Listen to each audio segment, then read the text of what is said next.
Hello, good morning everyone. Thank you for the time that given to me. My name is AGNESIA WIDIANINGSI BABU. Now I would like to present the article that I just found to submit the assignment that given by our lecturer, Miss Desta Gloria Siaan. Okay, we come to the title of this article. The title is Morphology and Implication for English Language Teaching. The next slide, we're talking about introduction. Morphology is commonly defined as the study of the internal structure of words and the rules governing the formation of words in a language. It is once again part of our grammatical knowledge of a language, and like linguistic knowledge, it is generally unconscious knowledge. Developing an awareness of English morphology will enable language teachers to help their learners understand how words enter a language, what they consist of, how they are formed by combining prefix, suffix, and roots. Okay, when we see the slide, which is the introduction of morphology, we can highlight the point of morphology. For example, we can see that morphology is talking about the study, how to learning the internal structure of word and the rules governing the formation of word in a language. We go on next slide, talking about morpheme and their composition. When we're talking about morpheme, which we're talking about morphology again, and seems like the previous slide say about morphology. Morphology is the study, and now we go on morpheme. So morpheme is the smallest unit of meaning or grammatically function in a language. Okay, we go on the next slide. It's talking about one morpheme, two morpheme, three morpheme, four morpheme, and more than four morpheme. The difference between one morpheme, two morpheme, three morpheme, four morpheme, and more than four morpheme is based on how many meaningful content they have. For example, we go on one morpheme. One morpheme, child, help, mean. Okay, this word, like child, consists of a single morpheme that cannot be further or cannot be defined into smaller meaningful parts. Okay, if you see the slide, there are one morpheme, two morpheme, and the other. Child, the word child, the morpheme child is a noun, but when they go on two morpheme, which is child plus is, it becomes adjective. I would like to explain about what is the ish. When we want to talking about morphology, we're talking about prefix and suffix. So I would like to explain what is prefix and suffix. Prefix is a affix that add in the beginning of the word. For example, if you can see in the slide, there are in the four morpheme, which is an. This one, yes, this one, an. Oh, I'm so sorry. Okay, yeah, this. An. An is a prefix. And then suffix is ish. So now you can see the difference between prefix and suffix. Okay, when we're talking about one morpheme, it is just single word without adding prefix or suffix. When in one morpheme, the word is noun, and when they go on to morpheme, it becomes adjective. And then when they go to the three morpheme, child plus is plus ness, it comes to the noun again. Which is, when we're talking about the word child, and the child is ness or childishness, it is refers to the quality or state of being childish. So it is a noun. We go on next slide. Yeah. The next slide we're talking about free and bound morpheme. A free morpheme can stand alone as the independent single word, for example, open and visit. In contrast, a bound morpheme cannot normally stand alone and must be typically added to another form. So the difference between free and bound morpheme, it is free morpheme can stand alone and bound morpheme cannot stand alone, then we have to add more, or we have to add morpheme to make bound morpheme. Okay, we go on next slide. Yeah, the next slide we're talking about morpheme, or the definition, the classification and define of the morpheme. There is free morpheme and bound morpheme. It is the tree or morpheme. As you can see in a free morpheme, the morpheme like love, girl, pretty, slow, away, and fast, his already have their own meaning. Yeah. Jadi, when we're talking about free morpheme, it means that they already have their own meaning. Without adding some word, without adding some morpheme, they already have their own meaning.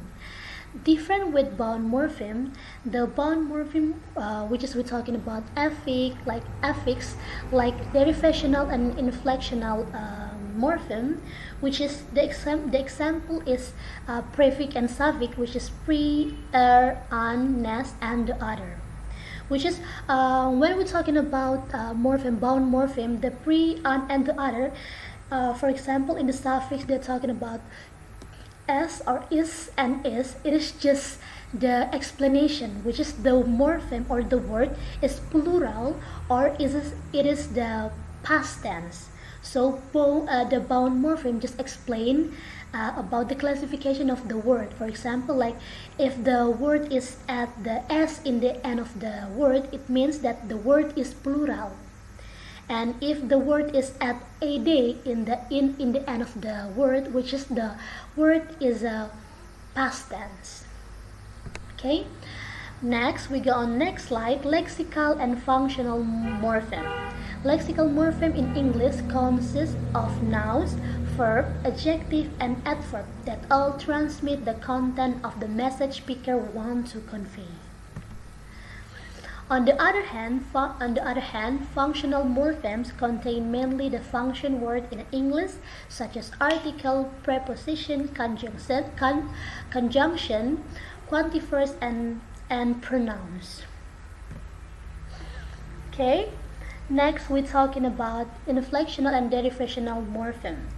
One of the type morpheme consists of derivational morpheme that are used to create new words or to make words of a different grammatical class from the same. For example, the addition of the derivational morpheme is change the adjective normal to the verb normalize. The second type of bound morpheme consists of inflectional morpheme that are used to show some aspect of the grammatical function of the word. We use inflectional morpheme to indicate if the word is a singular or plural, whether it is past tense or not, and whether it is comparative or possessive form. Okay, in the next slide, this is the table that explains about inflectional morpheme of English. Same like the previous slide, I explained about the bound of morpheme, which is the add of a word s or s, and then the add of the adding of the word ed in the end of the word. It is s or plural. The explain about the morpheme or the explanation of the word, it is plural. For example, the word is she has got 2 guitars. It is the explanation about like the possessive, comparative, superlative, 3-person singular present tense, and the other. Next, the difference between derivational and inflectional morpheme. The first is impact on grammatical category or part of speech. When we're talking about the different, the first is impact on grammatical category or part of speech. The inflectional morpheme never change the grammatical category of the word. Example, that's the word tall, it is adjective, and when the change from the tall to the taller, the word is still adjective. After that, we're talking about order to affix. So, the inflectional suffix always follow the reflectional suffix when both are present in the word. For example, read, the reflectional er, read, inflectional is, and readers. It is impossible to have inflection morpheme before the reflectional one. And the other, rule in a word formation. The reflectional morpheme create new base form or stem that can be further modified with additional derivation or inflectional morpheme. And next, layering of the morpheme. Okay, the next slide we're talking about some expression in English morphology. English, like many languages, has irregular in its word forms, while most noun form plural by add boy to become boys. Some have irregular plural, such as man become men, and mouse become mice. And the other explanation in the slide. Okay, after we're talking about it, in the next slide we're talking about morphs, allomorphs, and pronunciation of morpheme. In English morphology, morph are the phonetic form that realized morpheme, while allomorph are the Okay, I'm so sorry. We go on. In the English morphology, morpheme or morph are the phonetic form that realized morpheme, while the allomorph are the variation of the morpheme in different contexts. For example, the plural morpheme in books, bags, and brushes. It is realized by three different morphs, which is z and z. We go to the explanation of allomorph. If you can see in allomorph, there are three different types. There are three different morphs, which is z, z, and z. The explanation of these three, the different of morph, is when we're talking about the word. It is in the word cats. It is in the word of cats. But when we're talking about z, it is in the word of dogs. And when we're talking about z, it is in the word of horses. Horses. Yeah. The difference is in the voice. Use z after voice non-sibilant in segment. For example, like B, D, G, and the other. And then the other, we're talking about allomorph th, d, and ed. It is the explanation of the word that using the three type of allomorph.